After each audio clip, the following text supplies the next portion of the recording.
BNP যা বলে BNP তা করে।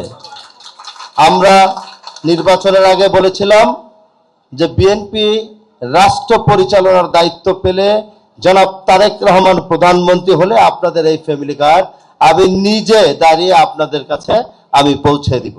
আমি সেই অঙ্গীকারগুলো আজকে আংশিকভাবে পালন করতে পেরে আমি নিজেকে ধন্য মনে করছি এবং রব্বুল আলামিনের কাছে শুকরিয়া আদায় করছি।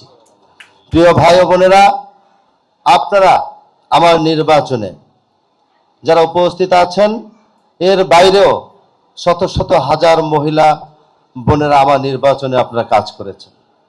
আমি যতটুকু সম্ভব ঢাকা সিটি কর্পোরেশনের প্রশাসক হিসাবে আপনাদের যে কোনো বিষয়ে যে কোনো সমস্যায় আমি আপনাদের পাশে থাকব। প্রিয় ভাইয়েরা, এখানে আমার দলীয় অনেক সহকর্মীরা আছেন। যেহেতু একটা অফিসিয়াল প্রোগ্রাম, সেই কারণে আমরা এটাকে মেনটেন করেছি যাতে করে আমাদের বোনদের এই ফ্যামিলি কার্ডগুলো উদ্বোধন করতে কোনো কষ্ট বা বেগ পেতে না হয়।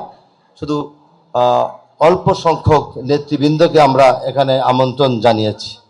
আপনাদের উচিত হবে, দীর্ঘদিন কষ্ট করেছেন, এখন দেশ গড়ার সময় জনাব তারেক রহমানকে আপনারা অনুসরণ করে যার যার অঞ্চলে সামাজিক কাজ, পরিষ্কার পরিচ্ছন্ন নর্দমা থেকে শুরু করে এটা আপনারা বিএনপির কর্মী হিসাবে সেই কাজগুলো আপনারা শুরু করে দিবেন।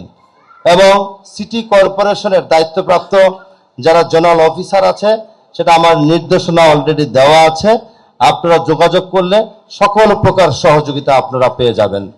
তা আমি মনে করি দেশ গড়ার জন্য শুধু সিটি কর্পোরেশন নয়, সমাজ কল্যাণ মন্ত্রণালয়, আমাদের নিজ কর্মীদেরও দায়িত্ব আছে এলাকায় আমাদের পরিষ্কার পরিচ্ছন্ন এবং জনগণের যে সাধারণ সেবাগুলো আছে সেগুলোকে নিশ্চিত করা।